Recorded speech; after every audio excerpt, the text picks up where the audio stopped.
Essa média que você falou dos 4 evoluciólogos lá na China, né, uma média de 1 a cada 400 milhões. Você está se referindo a evoluciólogo consciente. Tem muito mais do que isso. Tem muito eu mais. Estou falando é que naquela oportunidade só ali tinha 4. Extrafisicamente tem muito mais, né? Agora, se for seguir essa média, na América do Sul tem 400... Olha, quando nós começamos a estudar serenões pelo cálculo, tinha no máximo 60. O cálculo que a gente chegou era de 54. Agora, evoluciólogo tem centenas. Entende? Ressomado... Hein? 54. Era o cálculo que a gente fez, isso há muito tempo. Isso foi na década... Isso faz 40 anos por aí. Você fala muito do transmentor, mas como consim, você tem alguma... Como é que é? Como consim, algum evoluciólogo ressomado, você tem algum indício, alguma informação? Eu já vi alguns. Aqui na América... Mas agora eles não participam, eles não falam, eles também não permitiram. Mas no Brasil... Eu sou uma pessoa que só falo quando mandam. No Brasil ou eu na sou América? pau mandado. Mas no Brasil, aqui na... deixa para lá, né? Está por aí, tem muita gente por aí afora. Vamos ver o que dá, né? E tem alguns que a gente suspeita, né? O caso do cara que eu vi, ó, que é esse cara aqui. Ele está lá. Tá? Agora saiu umas coisas lá daquele lado. Eles estavam mostrando o livro que saiu, né? Já está mexendo nesses assuntos lá daquele lado. Vamos ver quem é esse povo, como é que é, porque, não sei. Vamos ver. Nós estamos aí para estudar, né? Vamos ver o que dá.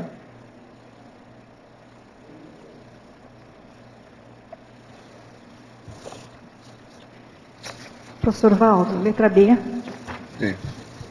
Por hipótese, nós poderíamos pensar que se essa distribuição dos evoluciólogos seria geopolítica ao invés de geográfica? Geopolítica, mas existe aí também um processo demográfico. Demográfico. Então precisa examinar isso. Na questão da Reorbex, a demografia influi muito. Isso é tudo consequência que eu cheguei pelos meus estudos. Tem que estudar muito isso. Tá certo. Certo? Professor Ron, sim. Aqui na letra D. Eu sei que o pessoal está perguntando muito de evoluciólogo, e o senhor, uns tempos atrás, em tertúlias, o senhor comentou 2 casos, que eu sei que o senhor preserva muito o anonimato e a descrição, né? Mas o senhor comentou de um evoluciólogo que teria estado numa palestra do senhor lá em Florianópolis, naquela de mais de 1000 pessoas, que era um homem. E o senhor falou também de um caso, há muitos anos atrás, que seria um poliglota que foi procurar o senhor, que teria levado mais de 50 perguntas. Isso o senhor falou numa tertúlia no Salão Verde, há muitos anos atrás. Agora, ainda tem outra aí. E tem também o caso que um dos meus amigos dessa FIS falou assim, ó, teve um serenão no seu curso no Nordeste. Agora, no curso, eu não sei como é que foi, porque tinha uma palestra grande. Ele falou que tinha um serenão no meio. Mas eu não sei quem. Assim, essa de serenão é que eu fiquei encasquetado para saber quem era. E no Nordeste. E ele falou serenão. Por exemplo, se ele tivesse falado serenona, eu já ia desconfiar que fosse a Rosa dos Ventos, uma coisa. Mas se fosse, eu já tinha visto quem era. O pior da história é o seguinte, que quando eu conheço o serenão assim, ó, cara a cara, depois não aparece mais para mim. Ele some. Se fosse porque... Se a pessoa, se ele aparecesse, então, por exemplo, ele aparecer fisicamente, tem que ser uma pessoa que eu não conheça, né? Tá, mas professor, no caso do serenão e lá de Florianópolis, foi uma coisa que eles vieram no curso, entraram e saíram, o senhor acho que não conseguiu talvez identificar quem era direitinho. Mas nesse caso que aconteceu há muitos anos atrás, que parece que esse evoluciólogo chegou para o senhor com 50 perguntas, o que ele queria perguntar? O que era isso? Ele queria saber de umas coisas que eu tinha experiência e ele não, do ponto de vista físico. Então eu informei tudo que eu podia e ficou por isso. E ele foi lá, trabalhar aquilo e aplicar o que ele precisava, etc. Tal. O homem estava ajudando muita gente, uma opção de coisa. Mas não ia aparecer em nada, pelo jeito dele lá, não ia aparecer nada. Porque você sabe, uma pessoa pode ajudar demais sem aparecer, né? Tem muita gente assim. Muita gente faz isso. Você já esteve no interior, viu uma família. Lá naquela família, a principal pessoa que estava lá, ninguém dava valor para ela. Você não falou isso? Quantos eu vi desse jeito no interior? No interior tem muito disso. Mas, professor Valdo, a gente parte do princípio que o evoluciólogo, para ser evoluciólogo, ele tem uma certa onipresença, um certo conhecimento. Mas se ele não mostra... Você já pensou, por exemplo, eu posso mostrar, ou melhor, deixar de mostrar a minha força presencial total. Eu corto a minha barba, ponho uma roupa bem renquém e fico com cara de tacho. Eu sou capaz de fazer isso tudo. Mas, Valdo, ninguém vai ver quem sou eu. No entanto, eu posso mexer nas energias, mexer com um monte de coisa, sem ninguém ficar sabendo. Se eu sou assim, se vocês podem fazer isso, se eu posso, que direito for. Mas olha só, nesse caso aí, deixa eu ver se é isso que você está querendo saber, César. Você está tirando, ele está camuflando, isso é uma coisa. Mas pelo que você disse, ele foi até você para perguntar algo que ele não sabia, essas 50 questões. Que ele não sabia porque o processo era físico. Então não é eu tinha uma vivência superior a ele. Então, o transmentor falou para ele, procura o Valdo. Então, mas aí que está. Dentro do que o César estava falando, quer dizer, o nosso conceito de evoluciólogo, em tese, ele já saberia. Isso. Não saberia. Tá. Você tem que ver o seguinte, são coisas da vida humana de quem conviveu com aquelas pessoas. Quem conviveu fui eu. Ele nem conhecia as pessoas. Outra coisa, isso é da época aí. Eu já tinha, que idade que eu tinha naquela ocasião? Ele também já tinha uma certa idade. Então você pensa bem, ele não era extrafísico para estar olhando isso. E outra coisa, ele aqui como pessoa, ele está muito envolvido no momento, no zeitgeist dele, daquela contemporaneidade braba dele. Ele não tinha oportunidade para isso. O senhor podia dar um exemplo? Pensa bem, 40 anos. Agora, eu tive experiência dos 40 anos que ele não teve. Sim, mas por um processo parapsíquico, ele não seria capaz de acessar essa informação, por exemplo? Não, tanto. É aí que está, entende? Eu não posso entrar nos detalhes da coisa, mas o negócio é mais bravo que vocês estão pensando. Mas o senhor podia dar exemplo, professor Valdo, de uma pergunta só? Isso ajudou um monte de coisa.